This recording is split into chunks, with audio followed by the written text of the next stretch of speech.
अस्सलाम वालेकुम जी, welcome to third umpire. ये आउटडोर थर्ड एम्पायर आप इस वजह से देख रहे हैं कि एक इम्पॉर्टेंट मीटिंग के लिए हमें इस्लामाबाद जाना पड़ा। सो वहाँ से कुछ खबरें हैं और अभी जो ताज़ा खबर जिस वक्त हम आपसे मुखातिब हैं वो ये है कि वज़ीर आज़म ने चीफ ऑफ डिफेंस फोर्सेस की समरी सदर साहब को अरसाल कर दी है। 5 साल मुद्दत मुलाजमत है CDF के अहदे की, नोटिफिकेशन हो जाएगा थोड़ी देर में।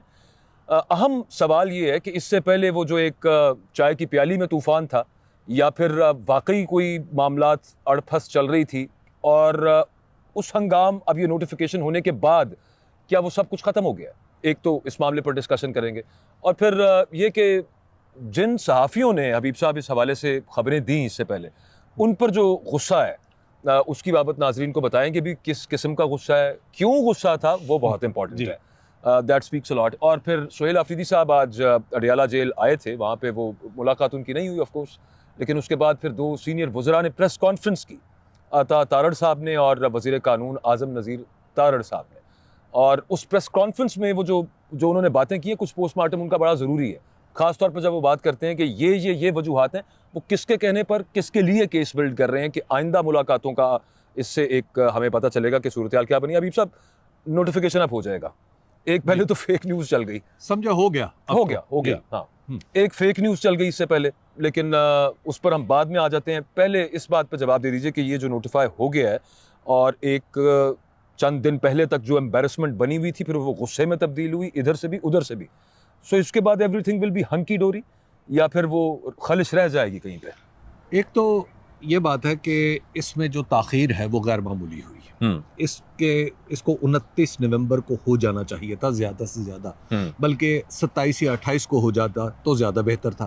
29 नवंबर को जब ये नहीं हुआ, और उस तारीख की एक अहमियत है क्योंकि वो दिन है जब आम तौर पर 27, 28, 29 ये वो दिन होता है जब हमारे चीफ ऑफ आर्मी स्टाफ का तकर्रुर होता है। और इस पर्टिकुलर केस में चूंकि 3 साल मुकम्मल हो रहे थे, अब जो हमारे CDF हैं उनके, तो उसके अगरचे उन्हें 5 साल की मुद्दत मुलाजमत उनकी 2 साल उसमें इजाफा हो चुका था, लेकिन इसके बावजूद कई तरह के एक प्रॉब्लम्स आ रहे थे। दूसरी बात यह है कि कानून में ये लिखा हुआ है कि CDF का नोटिफिकेशन लाजमी है और ज़रूरी है, और वो नहीं हो रहा था, और वो 29 नवंबर को ही हो जाता तो ज़्यादा बेहतर था। और फिर इसके ऊपर जो स्पेकुलेशन हुई, उसने अब ये क्वेश्चन 2 तरह के, ये जो स्पेकुलेशन हुई, एक है करने वाले और फिर कुछ उंगलियां उठ रही हैं करवाने वालों पे।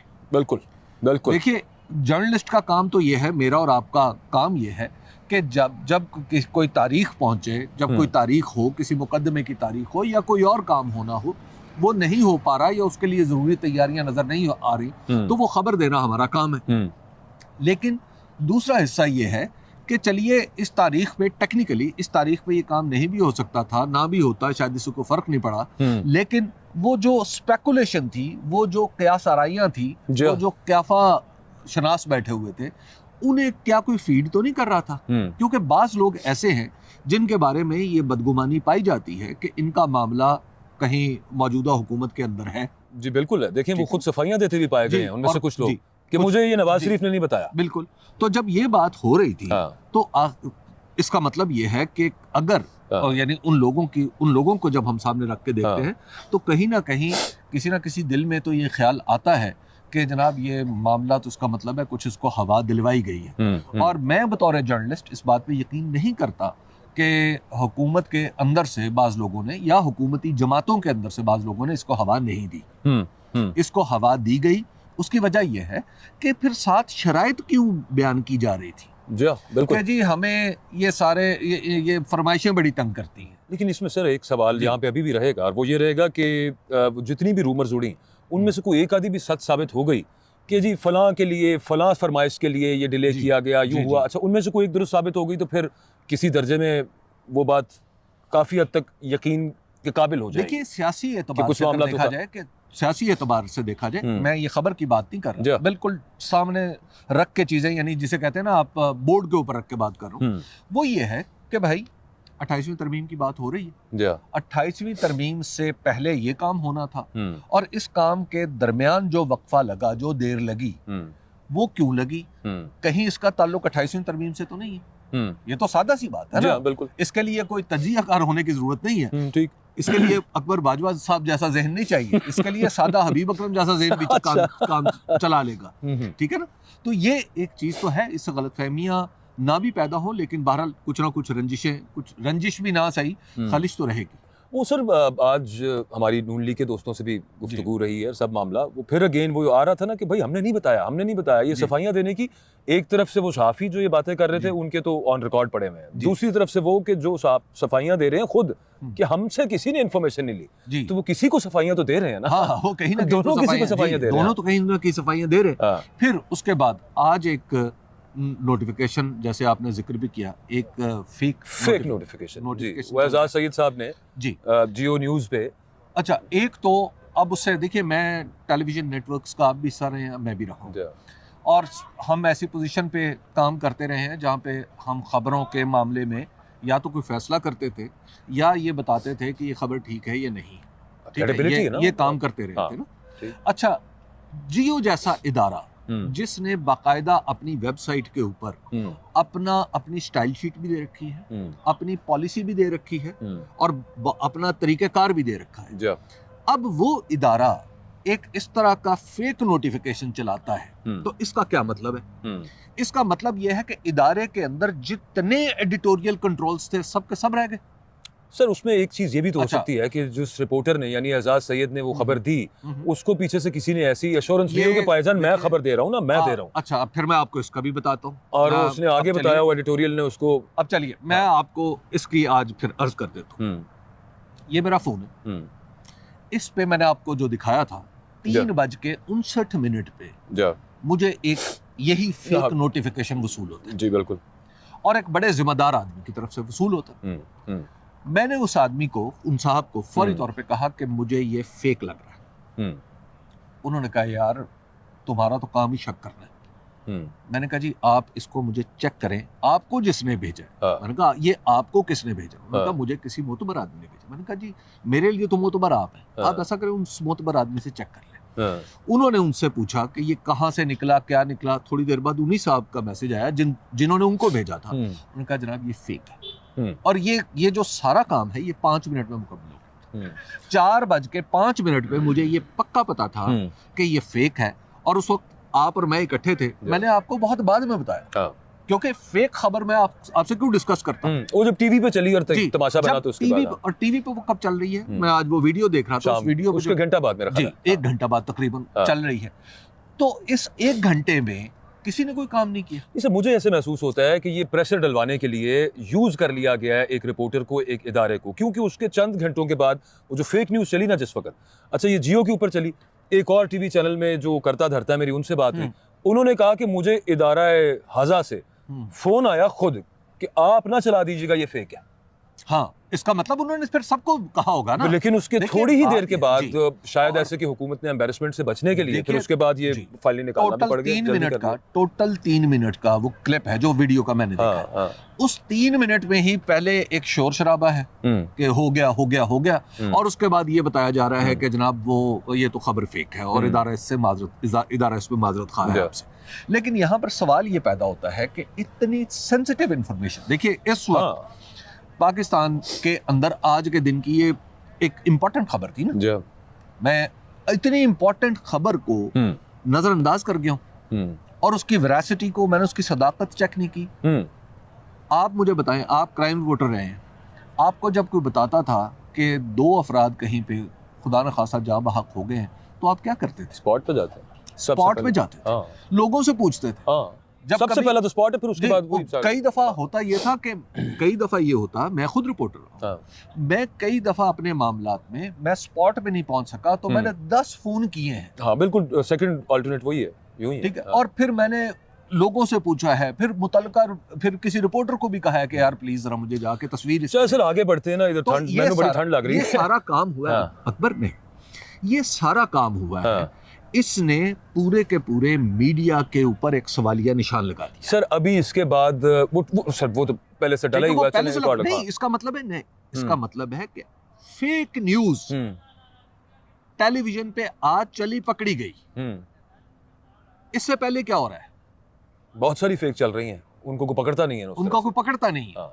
सर वो जो फिक पड़ सकती थी या जी। पड़ी बीच में किसी दर्जे में, वो कायम है आपके ख्याल में? जी या- बिल्कुल रहेगी, हाँ? बिल्कुल रहेगी, बिल्कुल अच्छा। रहेगी। और ये 28वीं तरमीम पे जब मामला जाएगा तो वहां से तो अब उस फिक का तो फिर फायदा हो जाएगा कैलियन एस्टेब्लिशमेंट को कि यार एक आपसे पहले एक ब्लंडर हुआ है सो टू स्पीक, और फिर उसके बाद ये तो सारा कुछ फिर देखिए बुलडोज होगा। पाकिस्तान में कभी भी 2 दिन एक से नहीं रहते, और पाकिस्तान की सियासत एक घंटे में बदलती है। जैसे इस वक्त आज जो सुबह तक की सियासत थी, क्या इस नोटिफिकेशन के आने के बाद फौरी तौर पर बदल नहीं गई? यकसर मुख्तलिफ हो गई। यकसर मुख्तलिफ हो गई। जा। और जो वो जब तक वो फेक न्यूज हमारे सामने आ रही थी, उस वक्त तक पाकिस्तान की सियासत का कोई और रंग था। यहाँ पे तो हर घंटा जो है वो पिछले घंटे से मुख्तलिफ होता है। तो इसलिए ये समझ लें कि अब जो मामला है वो यहाँ से ये रीसेट होगा।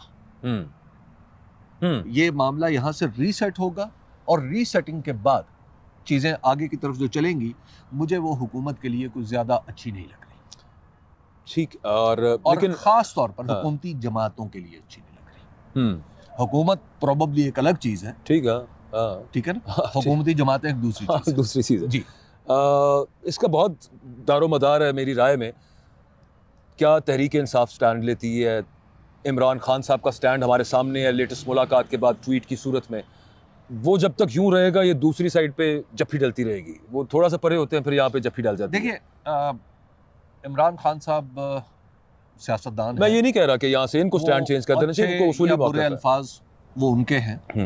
मैं आपको एक बात बताऊं, उन्होंने एक बात वाज़े तौर पे कर दी अपनी बहन के जरिए कि मैं इस खेल का हिस्सा नहीं। ठीक है ना, ये जो भी है, ये मामला अलग है। Whatever is happening in Pakistan right now, जी, इसके बाद भी खास तौर पे ये नोटिफिकेशन नो नोटिफिकेशन इस मामले का मैं हिस्सा नहीं बना। हालांकि एक ऐसी मोमेंट थी, एक ऐसा इवेंट था जिसपे हमने पास में देखा है कि फेवर ली जा सकती है जिसकी बुनियाद पर, और दूसरी जमातें बिल्ड करती रही हैं इस पे। हाँ बिल्कुल।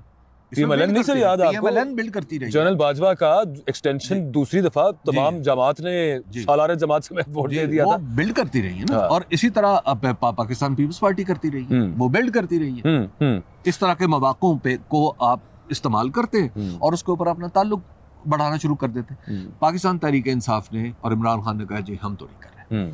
और दूसरी बात है कि पाकिस्तान तहरीक इंसाफ इस पूरे मामले में से इतना दूर रही कि एक बड़े सीनियर रहनुमा से मैंने पूछा, मैंने कहा जनाब आप इस मामले में कुछ कह नहीं रहे। उन्होंने कहा हमें लग रहा है कि हमारी पिट का ही करने का टाइम आ गया। तो ये मामला है। उन्होंने कहा जी हम इस मामले में नहीं पड़ते।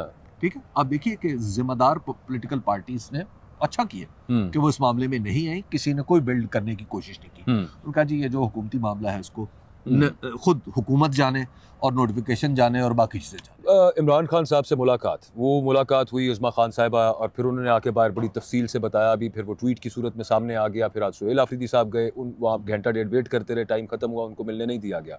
2 वज़रा आ गए, वज़ीर इत्तलात और वज़ीर कानून आ गए। एक तो मुझे यूँ महसूस हुआ देख के कि किसी ने जैसे डांटा हो ना कि यार फैसल वाडा सपोर्ट करने आ गया। मतलब वो बोल रहा है, टीवी पे लोग पूछ रहे हैं कि आप किसके तर्जुमान हैं, तो जो असल तर्जुमान है वो क्यों नहीं बोल रहे इस सब मामले के ऊपर। सो फिर आज मुझे ऐसे महसूस हुआ वो दोनों आ गए, और वहाँ पे आके अता तारड़ साहब ने कहा जी सुप्रीम कोर्ट की एक जजमेंट है जो इनफील्ड है कि जो बंदा कॉन्विक्ट है वो सियासी फैसले नहीं कर सकता, जो कोके नवाज शरीफ साहब करते रहे। जी बिल्कुल करते रहे। लेकिन अब वो आज उन्होंने आके ये बताया कि जिससे तासुर ये मिला कि हुकूमत ये बताने आई है बुनियादी तौर पे कि आइंदा मुलाकातें नहीं होंगी। मुलाकात करनी है तो अंदर जाएं, मिल के गप्पे शप्पे और मौसम का हवाल वगैरह यूं की बातें करके आप बाहर आ जाएं, हमने तो नहीं मिलना तेरा। अकबर, एक तो यह है कि ये हुकूमत एक टेप रिकॉर्डर है। ये टेप रिकॉर्डर के अंदर से निकलने वाली आवाज़ें ना हुक्म होती हैं ना मनाही होती हैं, वो कुछ भी नहीं होती। ठीक, वो सिर्फ कानों को भली लगती हैं या बुरी लगती हैं, इसके सिवा उनकी कोई हैसियत नहीं होती। देखिए ये जो आपके ख्याल में जो मामला उस्मा साहिबा की जो मुलाकात हुई, उस्मा खान साहिबा की, तो वो हुकूमत से किसी सेटिंग के नतीजे में नहीं। ठीक है ना, ऐसा पाकिस्तान के लोगों को एक चीज पता है, और वो अपनी पूरी एक चीज जब हो रही होती है तो होने और ना होने के दरमियान जो मराहिल होते हैं वो भी सबको पता होता है। तो लिहाजा ये कहना कि हुकूमत फैसला कर सकती है वो इस पे वजीर आजम का ऑपरेटिव बयान है कि पूछ के बताऊंगा। पूछ के बताऊंगा। हाँ ठीक ठीक है, ये है असल कहानी। हाँ तो आज आजम नजीर तारड़ साहब हम्म, और जनाब अता तारड़ साहब, बल्कि ऐसा लगता है तारड़ बरादरान वैसे आपके हवाले से भी बाज को कहा जाता था बाजवा बरादरान। शुक्र है खत्म हो गया। खैर, हाँ। तो ये जो बरादरान तारड़ है, हम्म, ये आज दोनों बैठ के ये बता रहे थे कि जनाब अब हम तो नहीं मिलने देंगे, बल्कि उन्होंने अपना हाथ मारा टेबल के ऊपर अता तारड़ साहब ने। मुझे बड़ा अच्छा लगा कि और उनका लहजा उनके हाथ का साथ नहीं दे रहा था, लेकिन बहरहाल हाथ की थप थप टेबल पे सुनाई दे रही थी टीवी पे। तो वो कह रहे थे कि हम writ of the state establish करेंगे, हम और भी कई चीज़ें एस्टैब्लिश करेंगे। अच्छा, वो जो चीज़ें एस्टैब्लिश होनी थी ना, वो हो चुकी हुई हैं। वो ये है कि जहाँ से ये पता है कि कहाँ पे मामला ख़राब है और कहाँ पर ठीक होंगे। ये 26वीं तरमीम 27वीं तरमीम आपके ख्याल में ये हुकूमत ने की है? ठीक है मतलब आप कमाल कर हैं। तो इसलिए वो जो आके कहते हैं कि अब जो है वो किसी को इजाज़त नहीं दी जाएगी ये करने की वो करने की, तो बिल्कुल ठीक है, ना दें। मतलब बंदा कर ही क्या सकता है खांस लेने के सिवा। वो फिर दोबारा वही वाला माहौल बनेगा अडियाला के बाहर जिस तरह से पहले बना था। खुदा ना करे इट कुड गेट अगली। और लेकिन यूँ महसूस होता है कि तहरीक इंसाफ ये समझती है, ख़ास तौर पर बिलखुसूस खान साहब ये समझते हैं कि उनके पास इसके अलावा कोई चारा नहीं है, कोई सोल्यूशन एहतजाजी सियासत या फिर मुज़ाहमती सियासत के बगैर नहीं निकल सकता। अकबर साहब, मैं आपको अर्ज़ करूं कि आप अगले जैसे जैसे अभी सब वैसे ये जो कहते हैं, जो आज ये तारड़ बरादरान भी कह रहे थे, जो इससे पहले वो ब्रदर नहीं है आपस में, वो हाँ, आप उन्हें कह लें तारड़ैन अरबी मुहावरे के मुताबिक। हाँ, ज्यादा हो जाए तो तारड़ान हो जाएगा। ये जी, तस्निया में तस्निया तारड़ैन। अच्छा, ये काफी सारे लोग जो ये बात कर रहे हैं, वही आपके वाली बात टेप रिकॉर्डर, और वो ये हमें भी बताया जाता है पीछे से कि सियासत करें आप, तरीके से आके बैठें, रूल्स फॉलो करें और कुछ हमारी माने कुछ अपनी मनवाएं, एक कदम आगे दो कदम पीछे, यूं की बातें साथें की जाती हैं, तो उसके बाद रास्ता निकल आएगा। लेकिन रास्ता आप खुद बंद कर रहे हैं। So Imran Khan is the one, ये कहा जाता है कि वो नहीं चाहते वो इस तरह का कोई रास्ता। देखिए, पाकिस्तान में विक्टिम ब्लेमिंग तो एक बड़ा आसान काम है ना। एब्सोल्युटली, ठीक है, मकतूल खुद गिरा था खंजर की नोक पर। हाँ। हमारे यहाँ तो ये होता रहा ना, आपको याद नहीं? एक सीसीपीओ कहते हैं जी, जो लाहौर पुलिस का सरबराह होता है, कैपिटल सिटी पुलिस ऑफिसर जी, वो जो सीसीपीओ साहब ने, एक खातून का रेप हुआ था, याद है आपको? उमर शेख साहब ने कहा था कि रात को निकली क्यों?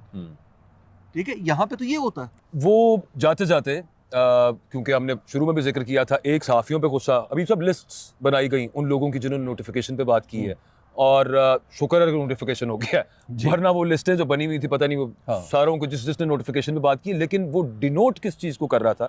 गुस्से को। और फिर मोहसिन नकवी साहब जेन मैरियट से मिले, जो कि हाई कमिश्नर है यूके की, और उन्होंने कहा कि ये क्या नाम है उनका, शहजाद अकबर साहब और आदिल राजा, इन दोनों के वो केस फाइल उन्होंने पकड़ाया कि इनको एक्स्ट्राडाइट किया जाए पाकिस्तान। अगेन आदिल राजा का तो मुझे फिर चले समझ आती है, शहजाद अकबर बड़े अरसे से बोल रहे हैं सब मामला, लेकिन जो गुस्सा चढ़ा है वो इस चीज़ पे था माफ़ कीजिए कि नोटिफिकेशन वाले मामले को इतना उभारा गया है, और ये सारी बातें नोटिफिकेशन नहीं, सिर्फ नोटिफिकेशन नहीं, नोटिफिकेशन पे तो बात ना करना खिलाफ सहाफत होता। हाँ, सहाफत के आदाब, मैं वो सहाफत और वो सहाफी हैं भी। हाँ, ठीक है, जहाँ तक, और फिर दूसरी बात यह है कि जिम्मेदारी से बात करें, और खबर को आप जो भी खबर दे रहे हो उसके लिए दो चीज़ें ज़रूरी हैं। एक है दलेरी, बेबाकी, और उसके साथ साथ खबर की असाबत और सदाकत को चेक करना। बिल्कुल ठीक। अब अगर किसी शख्स ने खबर दी है और वो दुरुस्त नहीं है, तो फिर तो ये एक ऐसा मामला है जिसका डिफेंस नहीं हो सकता। ठीक है, ठीक है ना, इसका तो कोई दिफा नहीं हो सकता गलत चीज़ का। अच्छा, जहाँ तक आदिल राजा साहब का मामला है, आदिल राजा साहब को मैं नहीं समझता कि उनकी कोई भी इत्तला दरखोरे इतना समझी जानी चाहिए। उसकी वजह यह है कि वो, उनकी बहुत सारी बातें सिर्फ और सिर्फ नफरत पर मबनी होती हैं, और उनसे जिनको वो समझते हैं या बहुत सारे लोग अब उनसे नाला होते चले जा रहे हैं, उनके अहबाब भी और जो कभी उनको पसंद किया करते थे वो भी। तो ये जो लोग हैं जो बाहर बैठे हुए हैं, लेकिन अभी सब मैं इस पे क्योंकि टाइम भी जी लेट हो रहा है, तो मैं सिर्फ इस बारे में बात करना चाहता था कि इन दोनों अशखास को, ये शहजाद अकबर साहब और दूसरे आदिल राजा, इनको साइड पे कर देते हैं, लेकिन ओवरऑल यहाँ के सहाफ़ियों के बारे के नोटिफिकेशन पे बात क्यों की है? ये आप जानते हैं कि वो सिर्फ बात करने पे वो लिस्टें बनाई हुई हैं, देखिए वो सब मामला। और फिर सौराब बरकत जी देखिए वो यूं यही ईमान मजारी जी यूं महसूस होता है कि वो जो कहते हैं हार्ड स्टेट होनी चाहिए, हार्ड स्टेट अब इधर सहाफ़ियों की तरफ रुख उसका ज्यादा सबसे कमजोर फरीक है ना इस मामले में।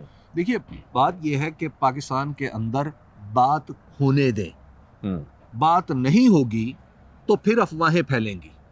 आप जरा ये देखिए, पाकिस्तान के अंदर मेरे जैसा जर्नलिस्ट अगर ये बात बहुत अरसे से, तवील अरसे से ये कह रहा है कि आप मुकालमा भी होने दें, खबर भी आने दें, ताकि अफवाहें ना फैलें। नोटिफिकेशन का मामला इसका एक क्लासिकल एग्जाम्पल है। जब ये, और पाकिस्तान का कोई सियासतदान, मैं वो इतना बच्चा नहीं है, वो कान में रोटी नहीं डालता, जिसको पता ना हो कि अगर इस मामले में इंफॉर्मेशन रोकी जाए तो किस किस्म की अफवाहें जन्म लेंगी। ठीक बात है, ठीक है ना। तो खबर रुकी तो अफवाहों ने जन्म लिया, जिससे एक और तरह की बदमज़गी पैदा हो गई। और फिर हुकूमत ने जल्दी पे तेल छिड़कने का काम किया। ख्वाजा आसिफ साहब की ट्वीट ने उस कंफ्यूजन को दो बाला किया, और किसी दर्जे में बाकी सब की खामोशी ने उसको और ही बढ़ा के कहीं से कहीं कर दिया। एनीवेज, कल मुलाकात होती है। अल्लाह हाफ़िज़।